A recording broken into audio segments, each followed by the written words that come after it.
Well, Scott Harris's first trade deadline as the president of baseball operations for the Detroit Tigers is officially in the books. Say whatever you want about it. We certainly will say a lot about it over the next 30, probably no chance it's under 30 minutes. But one thing it is memorable. Let's talk about it all today on Locked On Tigers. You are Locked On Tigers, your daily Detroit Tigers podcast. Part of the Locked On Podcast Network, your team every day.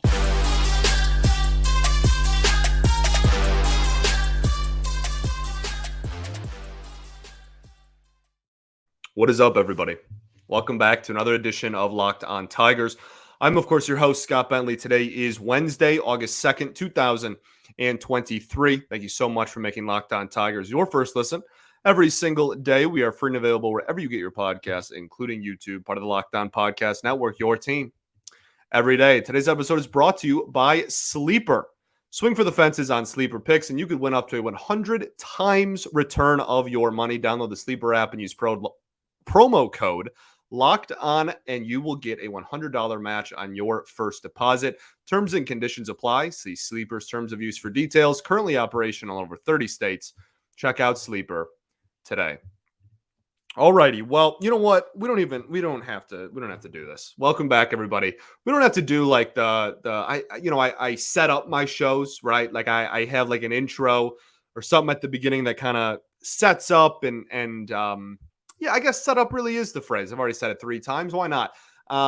Everything else that I'm going to talk about on the show, I don't think we need to do that. We don't need to beat around, like we can just go right to it, dog. This was a failure. This was a failure of a trade deadline, and that is very strongly my belief. There's a few points that I want to make off rip here before we get into the intricacies and the nitty-gritty and the details of why I think this was a failure, and we'll talk about all the different angles from the Erod situation. That certainly is why it is a failure in my eyes. But there's a few things I want everyone to keep in mind as we go, and I'll probably say these at the end or maybe sprinkled in a few more times throughout the show. A few things. One is that this is not a franchise altering, like this is the biggest mistake in the history of the world. Okay. And I am not saying that from a position of like talking down to someone or saying like, hey, don't be mad. I'm unbelievably frustrated. You will see that in full display over the next 30, 35 minutes. Okay. But at the end of the day, this is not at the end of the day. I'm not trying to minimize it either. This stinks. This sucks. I'm upset. All right. But my evaluation of what we would have gotten for Erod was, I've made very public for the last month, was like, oh, if we get a B and a C level prospect or maybe a couple of B level prospects, I think that's a win. Okay. And I think that us not getting that injected into our system is not like some, oh my goodness, the Tigers aren't going to be good anymore now in a couple of years or have no chance of turning this thing around or have took a huge step backwards because they didn't add 1 or 2 B level prospects. Okay. That all being said, it is still a massive fumbling of an opportunity. It is a massive failure to execute on your assets when their value is at its best. And this brings me to another point I want people to remember. I am not upset inherently in a vacuum at the possibility of Eduardo Rodriguez being a Detroit Tiger for the next several seasons. There is always a spot in my rotation for someone who pitches like Erod. He fills the strike zone. He is a, barrel mister. We talk about Erod, the pitcher, all the time on this show. I have zero issue with Erod being in this rotation for the foreseeable future. I have no problem with him as a pitcher on my baseball team. My issue is that we don't need, we can have it. I'll be pleased with it, but we don't need a middle rotation solid arm. Even if you think he's a 2, not an ace, right? We don't need a 2 or a 3 in a rotation in his 30s right now. You know what we need? We need bats. This offense blows. I don't know if you're aware. If you've been watching the Tigers over the last year and a half, this offense is dreadful. And rarely do I come on here and really just like lay into to an entire like positional group or anything like that. This is in pretty much any stat a bottom 3 offense when it just comes to old-fashioned how many runs have you scored, OPS, slugging percentage, you name it, they're toward the bottom of baseball in it. This offense does not score Major League Baseball runs. Okay? So I'm not mad. This frustration is not, oh, darn, Erod's going to be in my rotation for the next 2 months or the next, if they rework the contract, 3 years. My frustration is that you had a ticket. You had a meal ticket. You took a bite into a big chocolate bar with a W on it, and a golden ticket fell out, and it said Wonka on it. And it was a great opportunity for you to cash that in and get something that you actually needed. You don't need pitching right now. You don't. Would it be nice to have? Absolutely. Erod's been great this year. Michael Lorenzen's been great this year. Trading them away would have made your starting rotation a lot thinner. It's already taken a huge hit with Lorenzen gone. Pitching is obviously important. But your pitching stats are not 29th, 30th, 29th, 28th, 29th, 30th in baseball. Your offensive stats are. This was an opportunity to take something that you didn't need. I feel like I'm in elementary school again, and I'm in like social studies, and I'm learning about wants and needs and the difference between them. And if you can give up a want for a need, you do it 10 times out of 10. That is my frustration. It's not with the fact that I think Erod sucks or that I'm mad that I'm going to that I am going to watch him pitch once a week for the next 2 months at least. It's a failure to execute on an asset while you had it, and now you're probably not going to have it. And we can transition right into this. Eduardo Rodriguez has a opt-out, very well aware, everybody is at this point of that situation. And it's certainly not a guarantee that he's going to stay. It's not even close, actually, to a guarantee that he's going to stay. I would say that it's more likely he opts out. Now, whether that's opting out and the Tigers give him, they restructure a deal and the Tigers come back and give him a 3-year deal where he gets a $3 million raise each year, right? Bump the price up $9, $10, $15 million over the next 3 or 4 years, then fine, but he's opting out. He's going to test the market. And the biggest issue I have, the biggest problem I have with this is that even if you do keep him long term, I don't care. This is a failure. And it's going to sound a lot like the reasons I just laid out, right? It's essentially, well, not exactly, but it's close to the same argument. We'll talk about that right after I tell y'all about our friends over at Sleeper. Do you think a Tigers player can hit a home run off of the Pittsburgh Pirates tonight? Well, you're probably in the minority, but you can, put your money where your mouth is. On Sleeper Daily Fantasy, you can swing for the fences with up to 100 times payout. All you have to do is choose 2 or more players that you like and select the more or less on their stat categories like home runs, strikeouts, hits, and more. Get your picks right, and you could win big. It's super fun. I've been using Sleeper as my fantasy app just for like my leagues for football and in baseball and whatnot for years now. And now that they're dipping their toes into the fantasy baseball game, it's a super nice transition. And their app is so easy to use and it's so convenient. I highly recommend it if that's what you're into. So use promo code Locked On and you will get up to a $100 match on your first deposit. Terms and conditions apply. See Sleeper's terms of use for details. Currently operational in over 30 states. Check out Sleeper today.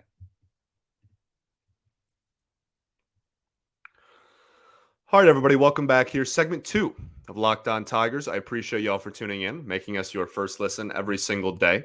Shout out to the everydayers that do tune in every day. We'll be back tomorrow recapping 2 baseball games. If you haven't figured it out, we're not talking about the Pirates game. Matt Manning hasn't been good ever since I said he was turning a corner because obviously we can't have anything nice. We'll talk about that more in depth tomorrow. Today, we're talking about all trade deadline. So the reason that even if we keep Erod, I'm still not thrilled and still think that this is a failure is for all of the points I just laid out. My priorities right now, and my priorities, unfortunately for me, maybe fortunately for all of you, don't mean squat to this organization, clearly, right? But my priorities are bats, if I haven't made that abundantly clear. And it's so like, okay, we keep him. Great. Fine. We have a really solid, anchor in the rotation.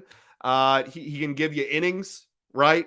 Even his injury this year, it was kind of a freak, finger injury. It's not like his arm is dying or anything. Sure, you have a solid, somewhat reliable 2 or 3 in a rotation for the foreseeable future. Great. Do you plan on winning every game 3-2 or 2-1 or 1-0? Because at some point, it doesn't matter. It doesn't matter. And it's not like this team is going to be able to, Erod's going to be here for the next 10 years and we're building our entire rotation around him. He's not an ace. He's not an ace. Why are we prioritizing a 2 or a 3 in a legitimate playoff rotation over the potential of getting bats? I feel like I'm losing it. Why are we here? Why are we having this conversation? How did we get here?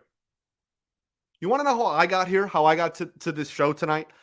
We did the Twitter space, which was fantastic, by the way. I had a great time chatting with all of you, answering questions. We kind of bounced ideas off each other. It was very much a fun time, and it lasted about 2 hours, and it was great. After that ended, I ate dinner while watching the Tigers. I went for a walk. It was a beautiful evening. Went for a walk to try to clear my mind and kind of formulate my thoughts because I just had a lot of frustration and my brain is, full of anxiety and ADHD and OCD and a lot of things, but it was bouncing all over the place. And I was trying to formulate thoughts, and I came back from my walk and then stared at the ceiling for about an hour. It was just trying to grasp how we even ended up here. And now I'm on air and I don't even know if I know the answer. We had a comment from Harris, and my show notes are just bullet points of things that I noticed throughout the day, or points that I knew I wanted to make. That's it. I just have a list of bullet points here. Harris made a comment over the winter where he said he's not going to trade people for nothing. He's like, I'm not going to trade people. I think he used the word scraps. I'm not going to trade people for scraps. You will never convince me, ever in a million years. And I'm very hard-headed with this, okay? You will never convince me that the Dodgers offer was some great offer that we definitely wanted to accept, and the next best offer was a JD Martinez-esque package. Or a Justin Upton-esque pick an Avila package. I don't care. Pick one. They all stunk. Not true, but you get what I'm saying. Most of them stunk. Like, there's no, you will never convince me of that. This was one of the best rental, he's opting out, starting pitchers on the market. There's no way that your plan B was nothing. And that's my main frustration throughout this whole thing. I want to make this very, very clear as well. And a lot of people have varying opinions on this, and I know that 100% of people aren't going to agree on me with it. But at the end of the day, this is how I feel about the E-Rod and the no trade clause situation. Okay, I do not think that this is a organization. Opposite. I do not think that this is a player prevention story. I don't think that this is a story of a player preventing a good thing from happening. I think this is a massive organizational failure. That's the best way I can articulate it, dog. I don't view this. I do. Jeez, I can't even speak. I do 100% view this as an organizational failure and not a player prevention story. It's in the contract. Yeah, you can be mad all you want. You can talk about last season, like dipping and whatever. Sure, it's all justified. Sure. But at the end of the day, contractually, this is what both parties agreed to at the time. It's well within his right to do that. Now, that doesn't make it any less freaking weird. It's super weird. It makes no sense in my brain, but it doesn't need to make sense in my brain. It just needs to make sense in Eduardo Rodriguez's brain for the no trade clause to go through. You could never convince me not to move to LA for 2 months and chase a World Series. I mean, golly, gonna take a bigger man than me, certainly. I'd have waved it in a heartbeat, but I'm not a Major League Baseball player, never came close, never will be. And to the fairness, I had someone today, talk about what it meant to be to not sugarcoat things. Okay, me not sugarcoating things is not just being super negative. I feel like that people, I'm just going to tell you how it is. Telling it how it is not just being super negative about everything. It's being honest about everything. This is how I feel about every single one of these details that happened today. And some of them are going to be in favor of the player. Some of them are going to be in favor of Scott Harris. And some of them are going to be very anti-Scott Harris. That to me is not sugarcoating everything and being blunt about it. Okay. So, like, to the fairness of Scott Harris, I'm frustrated with your deadline. I think it's a failure. To the fairness of him, players waive these all the time. So, like, the notion that, like, oh, how did you, like, not have any communication with E-Rod? A, I'm almost positive they did. B, go look at, like, any trade that happens pretty much ever. Like, seriously, like, if you reach free agency and you're, like, a prominent free agent, you're getting some sort of modified NTC. Some sort of modified no trade clause, whether it's 10 teams, 5 teams, 30 teams, full out, it doesn't matter. Almost all of them have it.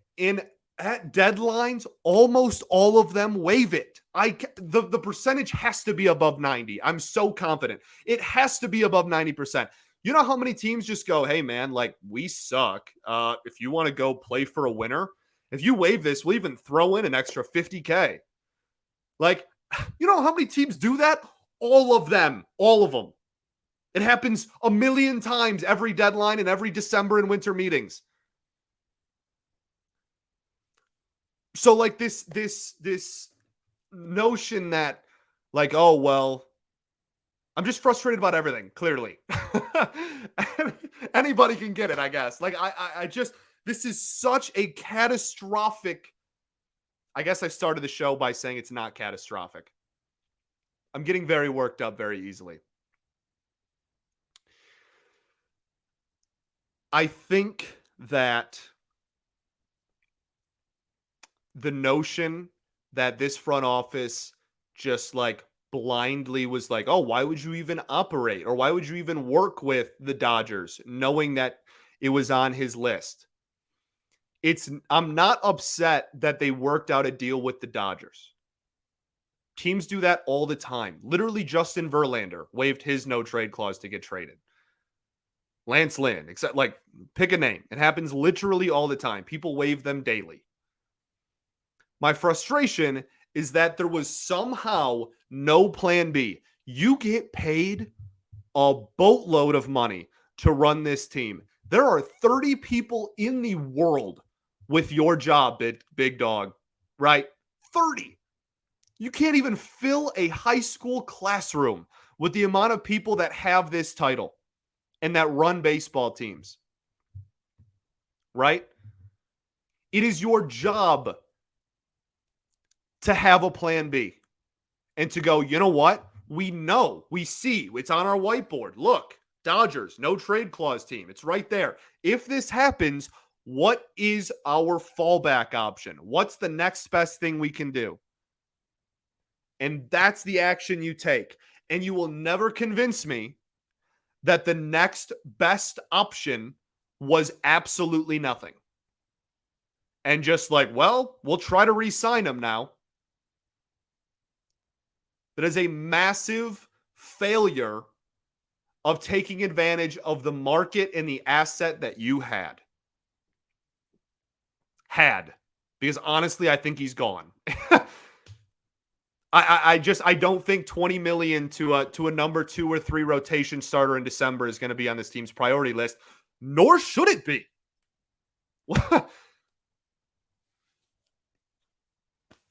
So here we are.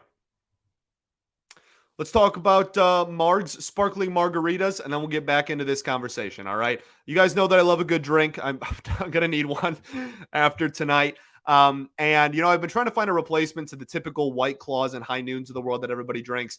Thank goodness I stumbled upon Marg's Sparkling Margaritas. They have 5 unique flavors, so there's something for everyone to try. There's Real Blanco Tequila. They're clean, crisp, and they're so, so good. I love these the most when kicking back after work, watching a game, or just hanging out with friends. I've been packing my cooler with them all summer. I will continue to do so for the rest of summer because it's not over yet. And, you know, this fall, when summer does end, I'll be stuffing my cooler with Margs for tailgate season. I cannot wait. They're the drink of the summer. They're going to be the drink of the fall. So visit sipmargs.com to find a retailer near you to get yours today. SIPMARGS.com to find a retailer near you. You must be 21 and over to enjoy. Cheers, and please drink responsibly.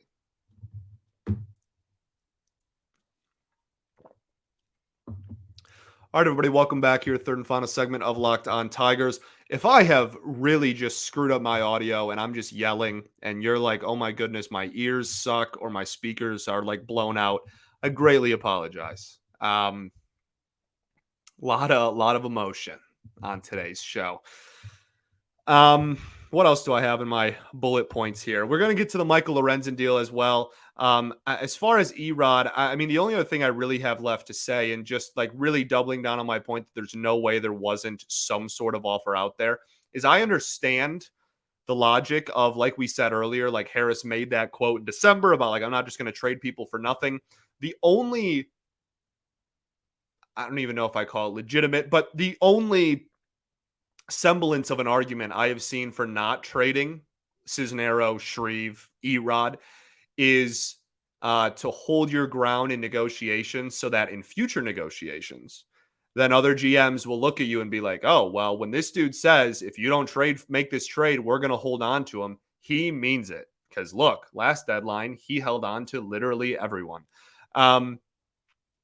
If you were genuinely, if the next best offer for Eduardo Rodriguez was legitimately, you know, I know a couple of people threw out the name just like Doel Lugo. And I don't mean to just like harp on this poor dude for the rest of his life. But if your next best offer was genuinely like a dude that is like a D-level prospect that will never even sniff the major leagues, then there is some semblance to that. I just, again, refuse to believe that. There's no way. And you waited until the last second so that you could have the best starting pitcher on the market at any point. Once Verlander was gone, once Scherzer was gone, go down the list. Lance Lynn, I guess you want to make that argument, whatever. You at one point you got your wish. You got to the point where you had objectively the best starting pitcher that was a rental, maybe even just total in general on the market. Dylan Cease, probably. You had the best rental on the market at your hands. And you couldn't pivot. You had an hour. You couldn't pivot. You didn't have any fallback option. It was, well, the Dodgers is out the window.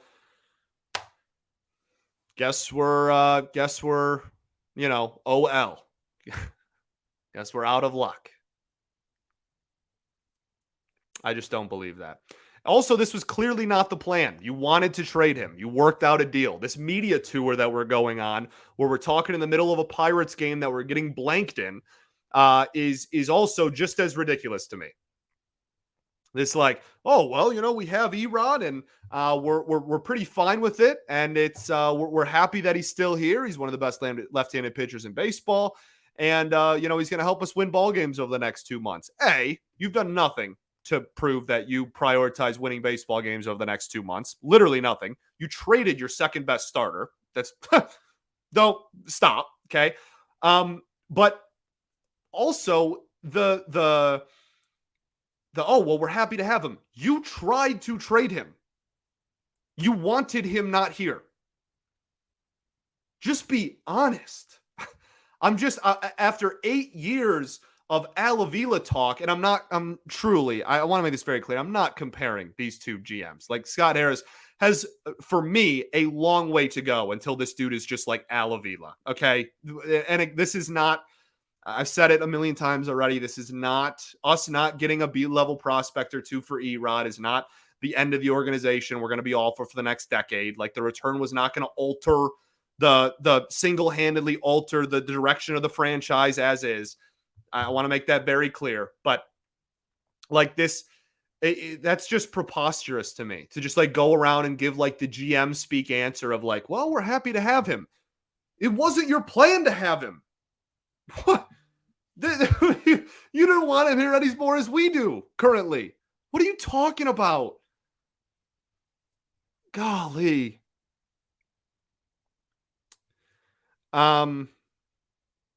The bullpen stuff we've already talked about. The market was great. Oh, it was great. It was so great. Look at what Jack Flaherty got. Don't look at what he got first. Look at what Jack Flaherty got, or what his stats are this year. Then look at Eduardo Rodriguez's stats this year. Then look at what Jack Flaherty got. You do that. Okay, you do that and get back to me about, well, the next best offer might have just been garbage, dude. Right. Yeah, because Jack Flaherty, for like a prospect that I am literally in love with for the Baltimore Orioles, definitely. Yeah, he's having a good year. Right.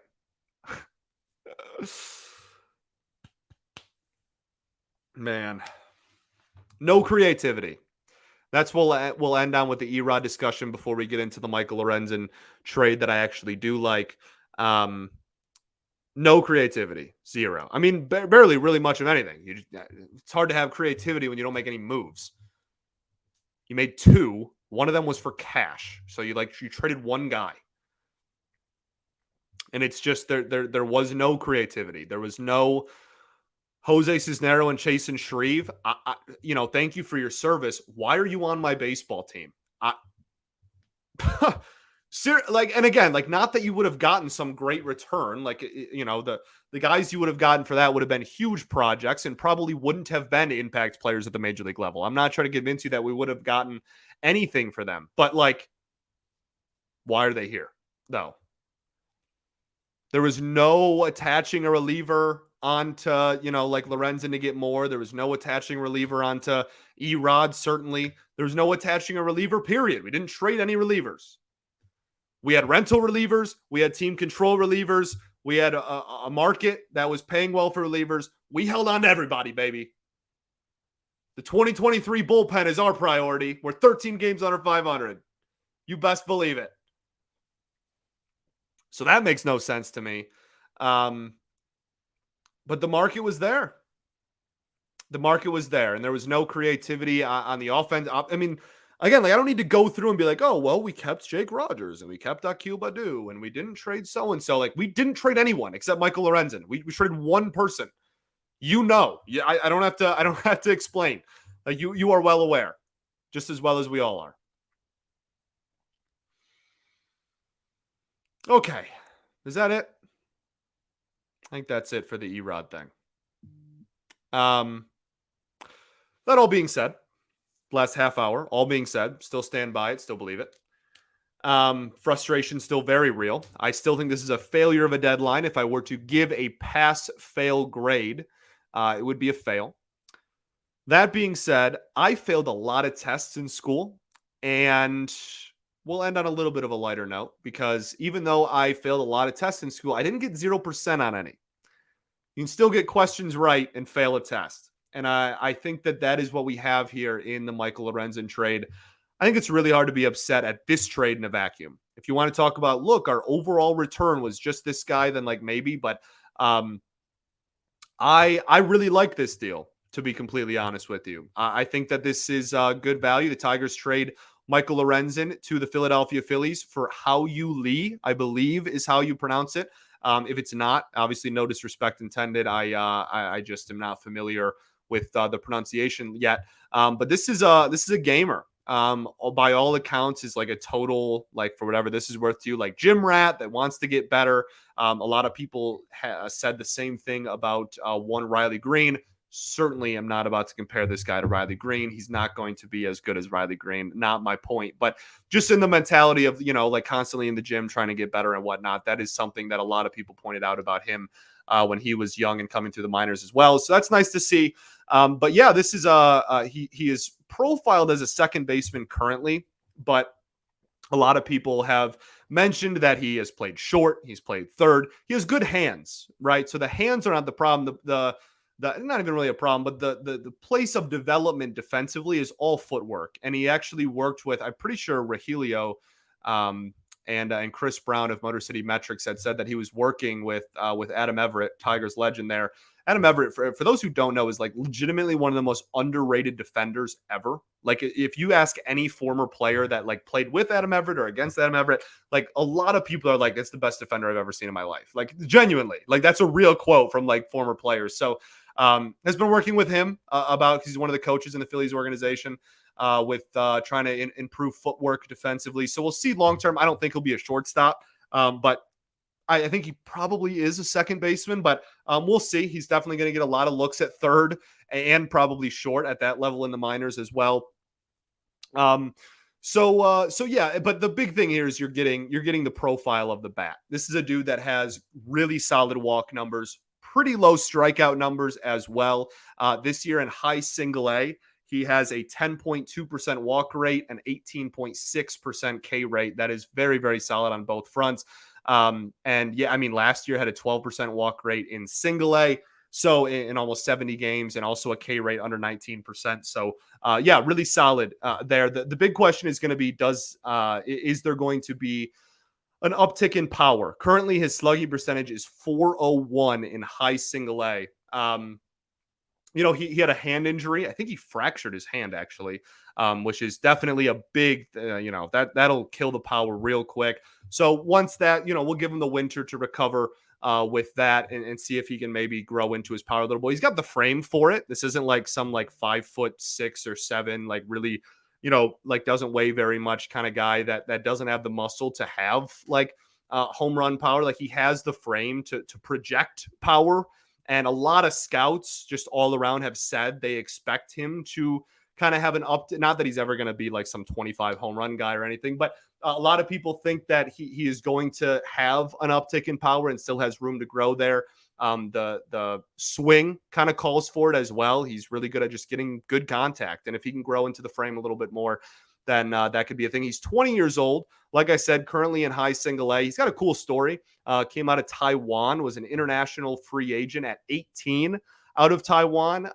Taiwan in the international tournaments like the World Baseball Classic and whatnot is Chinese Taipei. for political reasons that we're not about to get into. So it's cool to see someone from that baseball scene kind of, come over here and has the chance to be super successful. Everybody raves about his work ethic, like I said, but you're getting a very on-brand profile for this front office. Is really what, like, this is very much a Scott Harris and a 2023 Detroit Tigers guy, right? Like, this is, if he fits the bill to a T. I'm not sure there's really a player out there that fits the bill any more than maybe him and honestly Justin Henry Malloy. So really, really solid approach. Hits the ball all over the yard. 283 average with an OBP that is, again, 100 points higher than his average because he walks so much. This is a really solid approach, and it's just going to be a matter of whether he can grow into, not even, I don't want to say grow, but whether his frame and whether his approach will grow into more power down the road. So that's kind of the quick rundown on him. I was asked some questions just organizationally about, like, hey, the fact that this guy plays second base, we have a lot of second basemen right now. What does that mean for the future of the second base position? And you have to realize that, like, that's just not how organizations operate. No organization is going to be like, well, we think we have the future of this position in this one guy, so we're just not going to address it or bring in any other talent that play that position.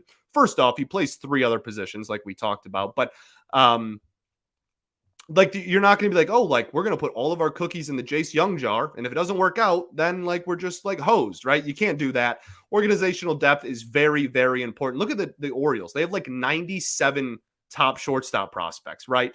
And, like, they can move around and play other positions, and, like, they will. And the biggest reason, even ahead of the point I just mentioned, this team needs, let me know if you've heard this before, people that can hit Major League Baseballs. Okay, so if he can do that, they will find a spot for him. I promise. And if him and Jace Young can do that, they will find a spot for both of them. I promise. Right? Like, that will iron itself out. It'll work itself out.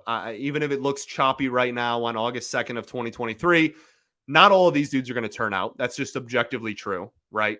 No, I mean, it doesn't happen. That's just not how baseball works. And even if they do, they'll move players around the infield or around the field, period. Maybe, Jace Young isn't really a great defender. Maybe you move him to right field or something. I have no idea. I don't know what the future looks like defensively for those guys, Colt Keith included in there. Not necessarily a guaranteed second baseman, certainly. They're trying to figure out where he's going to play long-term. So I wouldn't worry too much about that. I would worry about his progression as a hitter. I wouldn't worry too much about, where is he going to play long-term? They'll find a spot for him if he hits. Currently in high single A. He's going to start off in high single A with the Tigers, go to West Michigan. And then I would imagine next year probably is on the hook to go to the Erie Seawolves relatively quickly. One more move that was made, the Tigers, for cash from the Dodgers, oddly enough, acquire Eddie's Leonard in a trade. Again, believe I'm pronouncing that correctly, but if I'm not, no disrespect. This is the number 14 prospect as far as the Dodgers farm goes. He's been hitting decently well this year. Well, I mean, we'll see. I think he got DFA'd by the Dodgers. I think that when they were acquiring a bunch of players, they were doing their trades with the Guardians and the Red Sox and whatnot for Hernandez and et cetera. They just needed 40-man roster space, and this guy, unfortunately for the Dodgers, hopefully, fortunately for the Detroit Tigers. But yeah, he was 14th for the Dodgers. I would imagine he'll be maybe a little bit higher. They certainly have a much better farm rank than we do. So I'd imagine it's a little bit higher, but, like, this isn't going to be a guy that's like, oh, look, he's a top 5 prospect for the Tigers. He was traded for cash at the end of the day. So we'll see what happens. Not really a groundbreaking thing, but we'll keep an eye on him. Like I said, he's hit pretty well at a couple of different stops. There's still some pretty big question marks about how the bat translates as he gets to the higher levels of, he's going to go to AAA right now, but the higher levels being Major League Baseball. So we'll see how that translates. But he's going to Toledo, it sounds like, immediately. So we'll get a pretty good look at him pretty soon here. I want to know if there's anything else. Let me go through my bullet points really quickly. But that might be it. Failure. This is literally my bullet points. Failure. creativity. Relievers are still here. Like, just very, very, very frustrating and confusing. Thanks for making Locked On Tigers your first listen every day. I appreciate all you. I appreciate all you greatly. We all want the same thing. We all want the same thing. We all just want this team to be good again, dog. It's been a long time. It's not going to end this year. I'd imagine the plan is not for us to be like uber competitive next year. It's again, I don't blame anyone or tell anyone how to be a fan. If it's, you know what, this sucks, screw this, I'm not watching this team anymore. That's your own right. I don't blame anybody, but for those who do stick around, I will be here. I will. Whether that's a fault of mine or I don't know, a pro, I'm not sure some days, but I will be here through it all and through the rest of it. So, like I said at the beginning, this is not the worst thing to ever happen to the Tigers. I can think of 5 Alavila trades that did happen and 2 Alavila trades that should have happened and didn't, off the top of my head, that are significantly worse to the direction of the Detroit Tigers franchise than the Tigers not trading Erod. But for an audition tape for Scott Harris of a first deadline, rough start. Rough start. All right. I really do love y'all. Thank you all for everybody who came out and was a part of the Twitter space. Thank you to everyone who continues to support the show. Sorry, this is such a long episode. I feel like it's kind of justified for today. I'll still probably get yelled at by somebody about it, but couldn't help myself today. Don't really feel bad about this one being in whatever it's going to be 45 minutes long. So I think that's all I got. Peace and love. Going to therapy's dope. We'll be back tomorrow, recapping 2 games against the Pittsburgh Pirates, talking about any news that has come out about the trade deadline, certainly. We'll be back tomorrow. Love you. Love y'all, and go Tigers, baby.